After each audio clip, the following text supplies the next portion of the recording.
দর্শক, সশস্ত্র বাহিনী দিবস উপলক্ষে ঢাকা সেনানিবাসের সেনাকুঞ্জে আয়োজিত সংবর্ধনা অনুষ্ঠানে অংশ নিয়েছেন প্রধান উপদেষ্টা ডক্টর মোহাম্মদ ইউনূস। এই মুহূর্তে সেখানে আছেন সহকর্মী সাজেদা সুইটি। আমরা তার সাথে সরাসরি যুক্ত হচ্ছি। সুইটি, আপনি আছেন এখন সেনানিবাসের সেনাকুঞ্জে, যে আয়োজনটি হচ্ছে আমরা দেখতে পাচ্ছি নানা রকম আয়োজনের মাধ্যমে কিন্তু দিবসটি পালিত হচ্ছে। আপনি আর বিস্তারিত কি জানাবেন আমাদের? যথারীতি এই যে সম্বর্ধনার আয়োজনে যারা আমন্ত্রিত ছিলেন তারা এসেছেন এবং আমরা দেখতে পেয়েছি যে এরই মধ্যে প্রস্তুতি শুরু হয়ে গেছে। প্রধান উপদেষ্টা ডক্টর মোহাম্মদ ইউনূস, যিনি এই সম্বর্ধনা অনুষ্ঠানের হোস্ট, তিনি চলে এসেছেন এবং এরই মধ্যে তাকে স্বাগত জানানো হচ্ছে। আমরা জানি যে ২১শে নভেম্বরের যে এই আয়োজন, এটি আসলে আমাদের ১৯৭১-এ যে মুক্তিযুদ্ধে তিন বাহিনীর সদস্যদের যে আত্মত্যাগ, তাদের যে অবদান, সেই অবদানের স্বীকৃতি, সে অবদানের সম্মানে শুরু হয় এবং প্রতি বছর যথাযথ মর্যাদায় এই দিবসটি পালিত হয় এবং প্রতি বছর এই দিবসটির মাধ্যমে বাহিনীর সদস্যরা আরও নতুন করে উজ্জীবিত হওয়ার প্রেরণা পান। তারা যে দেশ ও জাতির কল্যাণে সবসময় যে ভূমিকা রাখেন, সেই ভূমিকার প্রতি কৃতজ্ঞতা হিসেবেও এই দিবসটি খুবই গুরুত্ববহ। আমরা সকাল থেকে আমরা বিভিন্ন আয়োজন দেখতে পাচ্ছি। তারা এই যে শিখা নির্বাণে প্রধান উপদেষ্টা ডক্টর মোহাম্মদ ইউনূস, রাষ্ট্রপতি মোহাম্মদ শাহাবুদ্দিন সহ তিন বাহিনীর যে প্রধান, সবাই শিখা নির্বাণে সেই মানুষদের প্রতি শ্রদ্ধা জানিয়েছেন যারা আমাদের এই দেশ ও জাতির কল্যাণে নিজের প্রাণ বিসর্জন দিয়েছেন। তাদের সারাটা জীবন এই ব্যাপারেই উৎসর্গ করে চলেছেন যে সদস্যরা, তাদের প্রতিও সম্মান, তাদের পরিবারের প্রতি যে সম্বর্ধনা, সেসব আয়োজনগুলো ছিল সকালের দিকে। এবং এই যে বিকেল ৪টার এই আয়োজন আমরা গত বছরও দেখেছি। ২০২৪ সালের জুলাইয়ে যে গণ অভ্যুত্থান হলো, তারপরে যে অন্তর্বর্তী সরকারের যে সময়টি চলছে, তারই প্রধান উপদেষ্টা ডক্টর মোহাম্মদ ইউনূস গত বছরের মতো এবারও এই সম্বর্ধনার আয়োজক এবং তার আমন্ত্রণে যারা এসেছেন, যে দেশের বিভিন্ন সেক্টর থেকে যে গণ্যমান্য ব্যক্তিরা এখানে উপস্থিত হন, তারা নিজেদের মধ্যে আলাপ আলোচনা করার সুযোগ পান, তাদের নিজেদের মধ্যে সম্পর্কটা আরও হৃদ্যতাপূর্ণ করার সুযোগ তারা পান এবং দেশ ও জাতির কল্যাণে যার যার অঙ্গন থেকে যে সুযোগ সুবিধাটুকু আছে কাজ করার, অবদান রাখার, সেটি যেন আরও নতুন করে একটু ধারালো করার তারা সুযোগ পান। আমরা দেখতে পাচ্ছি এখানে সবাই মূল আয়োজনের অপেক্ষায় এবং প্রধান উপদেষ্টা ডক্টর মোহাম্মদ ইউনূস সবার উদ্দেশ্যে তিনি বক্তব্য রাখবেন। গতবারের মতোই সবার সাথে কুশল বিনিময় করবেন, এখানে চা চক্র থাকবে এবং আমরা গত বছর যেটি দেখেছি, বিএনপি চেয়ারপারসন, তিনবারের সাবেক প্রধানমন্ত্রী বেগম খালেদা জিয়া এখানে এসেছেন। তিনি সাবেক রাষ্ট্রপতির স্ত্রী, তিনি সাবেক সেনা প্রধানের স্ত্রী, সেই হিসেবে খুবই হাই প্রোফাইল একজন রাজনীতিক খালেদা জিয়া। তার আগমনে গত বছর যেমন খুবই ঝলমলে পরিবেশ সৃষ্টি হয়েছিল, এবারও তার আসার কথা রয়েছে। আমরা যতটুকু জানি যে তিনি এখানে আসার কথা এবং তিনি আসলে স্বাভাবিকভাবেই পরিবেশটা আরও বেশি প্রাণচঞ্চল হবে। এখানে যারা আছেন সস্ত্রীক আছেন, পরিবার নিয়ে আছেন।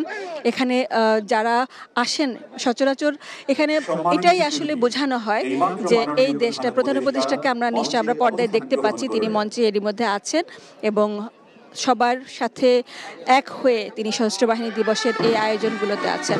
আমরা একটু যদি নীরব থেকে আমাদের এই আয়োজনটা একটু আমাদের দর্শকদের দেখাতে চাই।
স্বাধীন সার্বভৌম বাংলাদেশের আবেগের জাতীয় সঙ্গীতের মাধ্যমে শুরু হলো আজকের এই সম্বর্ধনা অনুষ্ঠান।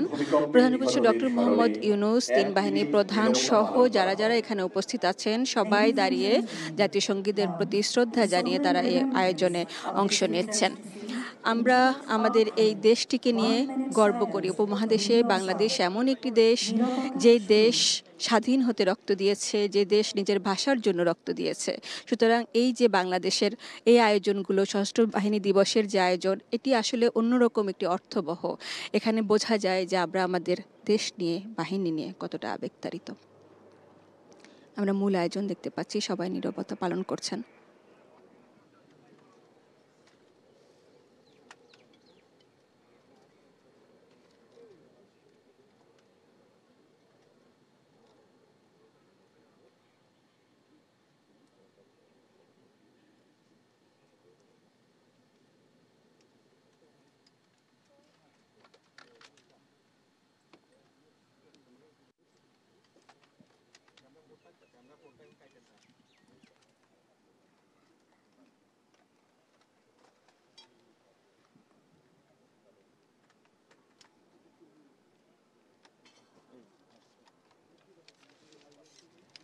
নীরবতা সমাপ্ত।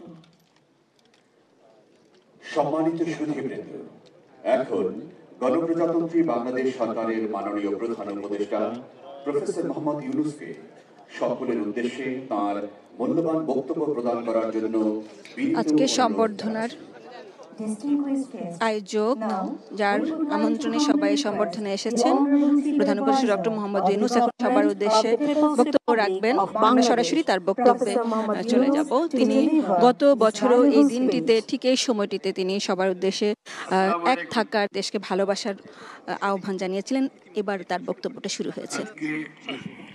মহা পুনর্মিলনের দিন, আনন্দের দিন। এটা বাৎসরিক আনন্দের দিন, সবাই মিলে একত্র হওয়া আজকের বিশেষ দিনে। কিন্তু এই আনন্দের দিনেও আজকে আমরা ব্যথিত, হঠাৎ ভূমিকম্পের কারণে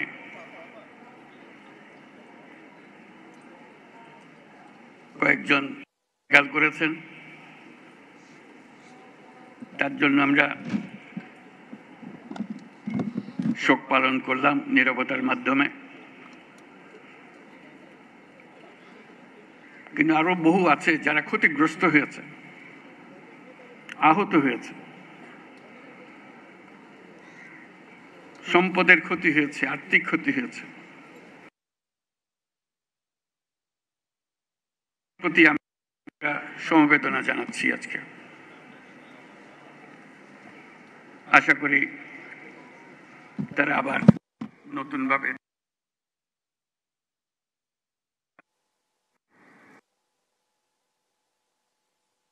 এই আনন্দের দিনে আমরা কদ্দূর আসলাম, কি করছি, সেটা সবাই মিলে আলাপ করব।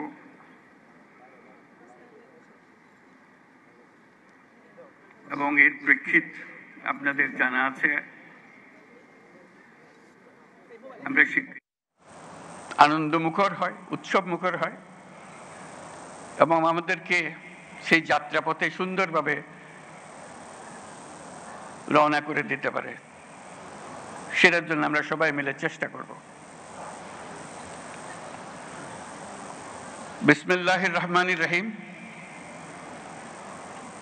প্রিয় সহকর্মীবৃন্দ, তিন বাহিনীর প্রধানগণ, সশস্ত্র বাহিনীর অবসরপ্রাপ্ত ও কর্মরত সদস্য ও তাদের পরিবারবর্গ, সম্মানিত অতিথিবৃন্দ, distinguished guests from different friendly countries, আসসালামু আলাইকুম। সশস্ত্র বাহিনী দিবস উদযাপন উপলক্ষে আয়োজিত আজকের এই সম্বর্ধনা অনুষ্ঠানে আপনাদের সকলকে স্বাগত জানাই। আজকের এই বিশেষ দিনে আমি সশ্রদ্ধ চিত্তে স্মরণ করছি মহান মুক্তিযুদ্ধের সকল শহীদ, যুদ্ধাহত এবং অন্যান্য সকল বীর মুক্তিযোদ্ধাদের, যাদের আত্মত্যাগের বিনিময়ে অর্জিত হয়েছে আমাদের স্বাধীনতা। একই সাথে আমি শ্রদ্ধা জানাচ্ছি 2024 সালের জুলাই আগস্ট মাসে ছাত্র জনতার অভ্যুত্থানের সকল শহীদ, আহত এবং অংশগ্রহণকারী সর্বস্তরের মানুষের প্রতি, যাদের দুঃসাহসিক আত্মত্যাগ আমাদের দেশ পুনর্গঠনের একটি নতুন সুযোগ সৃষ্টি করে দিয়েছে। বাংলাদেশ সশস্ত্র বাহিনীর জন্ম 1971 সালে রণক্ষেত্রে। 71 সালের 25শে মার্চ হানাদার বাহিনীর নৃশংস আক্রমণের পরপরই 27শে মার্চ চট্টগ্রামের কালুরঘাট বেতার কেন্দ্র থেকে তৎকালীন মেজর এবং পরবর্তীতে রাষ্ট্রপতি জিয়াউর রহমান বাংলাদেশের স্বাধীনতা ঘোষণা করেছিলেন। এরই ধারাবাহিকতায় 21শে নভেম্বর সেনাবাহিনীর সাথে নৌ ও বিমান বাহিনী সম্মিলিতভাবে পাকিস্তানি বাহিনীর বিরুদ্ধে লড়াই শুরু করে। এই কারণেই 21শে নভেম্বরকে মুক্তিযুদ্ধের একটি মাইল ফলক হিসেবে গৌরবের সাথে পালন করা হয়। আজকে সেই 21শে নভেম্বর। আমরা যদি বিজয় অর্জন না করতাম তাহলে মুক্তিযুদ্ধের বীর সেনাদের মৃত্যুদণ্ড ছিল অনিবার্য। অসহনীয় হয়ে যেত তাদের পরিবারের সকল সদস্যের জীবন। মুক্তিকামী সেনা, নৌ ও বিমান বাহিনীর অকুতভয় বীর সেনানীরা জীবনের পরোয়া না করে, পরিবারের ভবিষ্যতের কথা চিন্তা না করে এদেশের স্বাধীনতা যুদ্ধে ঝাঁপিয়ে পড়েছিল। তারাই এদেশের আপামর জনসাধারণকে সাহস জুগিয়েছেন। মানুষের সঙ্গে কাঁধে কাঁধ মিলিয়ে জল, স্থল ও আকাশপথে সম্মিলিতভাবে প্রতিরোধ গড়ে তুলে দেশমাতৃকাকে পরাধীনতার শৃঙ্খল থেকে মুক্ত করে এনেছেন। মুক্তিযুদ্ধকে বেগবান এবং সুসংগঠিত করার লক্ষ্যে তখন বাংলাদেশ ফোর্সেস গঠন করা হয়েছিল, যার অধীনে 11টি সেক্টরে বিভিন্ন দেশের বিভিন্ন অংশ থেকে আসা মুক্তিযোদ্ধাদের সামরিক প্রশিক্ষণের পাশাপাশি গেরিলা প্রশিক্ষণ দেওয়া হয়। এরই চূড়ান্ত রূপ আমরা দেখি 71 সালের 21শে নভেম্বর সেনাবাহিনী, নৌবাহিনী ও বিমান বাহিনীর সম্মিলিত অভিযানে। পাকিস্তানি সৈন্যদের বিরুদ্ধে এই যৌথ অভিযানেই 1971 সালের 16ই ডিসেম্বর বাংলাদেশের স্বাধীনতা সংগ্রামের চূড়ান্ত বিজয় এনে দিয়েছিল। 71-এর মুক্তিযুদ্ধে আমাদের সশস্ত্র বাহিনীর অবদান বাংলাদেশের ইতিহাসে স্বর্ণাক্ষরে লেখা থাকবে। সশস্ত্র বাহিনীর প্রিয় সদস্যবৃন্দ, দেশের স্বাধীনতা সার্বভৌমত্ব রক্ষার পাশাপাশি দেশ গঠন ও জাতীয় দুর্যোগ মোকাবেলায় আপনারা সর্বদাই জনগণের পাশে থেকে কাজ করে যাচ্ছেন। 2024-এর ছাত্র জনতার অভ্যুত্থান ও চলমান দেশ পুনর্গঠন ও সংস্কারের কাজেও সশস্ত্র বাহিনী বরাবরের মতোই মানুষের পাশে দাঁড়িয়ে অব্যাহতভাবে দেশের মানুষের আস্থার প্রতিদান দিয়ে যাচ্ছে। আমি বিশ্বাস করি গণতান্ত্রিক ও নিয়মতান্ত্রিক নেতৃত্বের প্রতি অনুগত বাংলাদেশ সশস্ত্র বাহিনী তাদের পেশাগত দক্ষতা ও দেশপ্রেমের সমন্বয়ে দেশের জন্য ত্যাগ ও তৎপরতার এই ধারাবাহিকতা অক্ষুণ্ণ রাখবে। বাংলাদেশের গণতান্ত্রিক উত্তরণে আসন্ন নির্বাচন একটি গুরুত্বপূর্ণ অধ্যায় হিসেবে বিবেচিত হবে। আমার সুদৃঢ় বিশ্বাস এটি নির্বিঘ্ন ও উৎসবমুখর নির্বাচন হবে। এর আয়োজনে সশস্ত্র বাহিনীর সদস্যগণ দক্ষতা ও পেশাদারিত্বের সাথে এই মহান দায়িত্ব পালন করবে। একটি শান্তিপ্রিয় জাতি হিসেবে আমরা সকল বন্ধু রাষ্ট্রের সঙ্গে সম্মানজনক ও শান্তিপূর্ণ সহাবস্থানে বিশ্বাসী। তথাপি যে কোনো আগ্রাসী বহিঃশত্রুর আক্রমণ থেকে দেশের সার্বভৌমত্ব রক্ষার জন্য আমাদেরকে সদা প্রস্তুত ও সংকল্পবদ্ধভাবে থাকতে হবে। এই লক্ষ্যে আমাদের সেনা, নৌ, বিমান বাহিনীর আধুনিকায়ন, সমরাস্ত্র আহরণ ও উৎপাদন, উন্নত প্রশিক্ষণ ও এবং উন্নত বিশ্বের সঙ্গে তাল মিলিয়ে বাহিনীগুলোতে যুগোপযোগী প্রযুক্তি প্রয়োগের সংযোজনের প্রয়াস জোরদার করা হয়েছে। তবে দুঃখের সাথে বলতে হয় যে ফ্যাসিস্ট আমলে আমাদের বাহিনীগুলোর দক্ষতা বজায় ও বৃদ্ধির বিষয়টি উপেক্ষিত ছিল। অন্তর্বর্তীকালীন সরকার সকল বাহিনীর সক্ষমতা বৃদ্ধিতে ব্যাপক উদ্যোগ গ্রহণ করেছে। একই সাথে দেশরক্ষা ও জনকল্যাণমূলক কাজে ব্যাপক সংখ্যক ছাত্র ও যুব সম্প্রদায়কে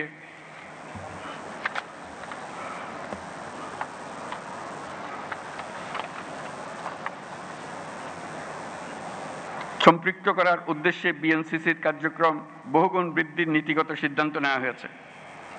আমাদের এসব পদক্ষেপ দেশের প্রতিরক্ষা সক্ষমতাকে একটি নতুন পর্যায়ে উন্নীত করেছে। অভ্যাগত অতিথিবৃন্দ, বিগত ৩৭ বছরে জাতিসংঘে আমাদের শান্তিরক্ষীরা সফলতার সঙ্গে ৪৩টি দেশে ৬৩টি মিশন সম্পন্ন করেছে। বর্তমানেও বিশ্বের বিভিন্ন প্রান্তে 10টি মিশনে আমাদের শান্তিরক্ষীরা নিয়োজিত আছেন। বাংলাদেশ বর্তমানে অন্যতম বৃহৎ নারী শান্তিরক্ষী প্রেরণকারী দেশ হিসেবেও বিশ্বে পরিচিতি লাভ করেছে। এছাড়াও সম্প্রতি কাতার ও বাংলাদেশ সশস্ত্র বাহিনীর মধ্যে প্রেষণে জনবল নিয়োগের একটি চুক্তি স্বাক্ষরিত হয়েছে, যা বিশ্ব শান্তি ও নিরাপত্তার বৈশ্বিক প্রচেষ্টায় একটি দায়িত্বশীল ও নির্ভরযোগ্য নাম হিসেবে বাংলাদেশের জন্য একটি গৌরবময় স্বীকৃতি। এজন্য আমি সশস্ত্র বাহিনীর সদস্যদের আন্তরিক ধন্যবাদ জানাই। বাংলাদেশি শান্তিরক্ষীগণ যাতে বিশ্বের চ্যালেঞ্জিং এবং বিপজ্জনক অঞ্চলসমূহে সৃষ্ট পরিস্থিতি মোকাবেলা করতে পারে, সেজন্য তাদের সময়োপযোগী প্রশিক্ষণ দিয়ে প্রয়োজনীয় সরঞ্জাম সরবরাহের প্রচেষ্টা অব্যাহত রাখতে হবে। প্রিয় অতিথিবৃন্দ, অগ্রহায়ণের এই বিকেলে উৎসবমুখর পরিবেশে আপনাদের সাথে দেখা হওয়ায় আমি অত্যন্ত আনন্দিত। আপনাদের উপস্থিতি আজকের এই মহতী অনুষ্ঠানকে প্রাণবন্ত ও মহিমান্বিত করেছে। এই জন্য সশস্ত্র বাহিনীর পক্ষ থেকে আপনাদেরকে সকলকে জানাই আন্তরিক ধন্যবাদ। আমি সশস্ত্র বাহিনীর সকল সদস্য ও তাদের পরিবারবর্গের সুখ, শান্তি ও কল্যাণ কামনা করছি। আমরা সবাই যেন দেশের উন্নয়ন ও অগ্রযাত্রায় ঐক্যবদ্ধভাবে কাজ করে যেতে পারি, সে আশাবাদ ব্যক্ত করছি। Now I take the privilege to thank the excellencies and distinguished guests from our friendly countries for joining us to celebrate our Armed Forces Day. On this occasion, we gratefully recall the contribution of the people of our friendly nations during our War of Liberation.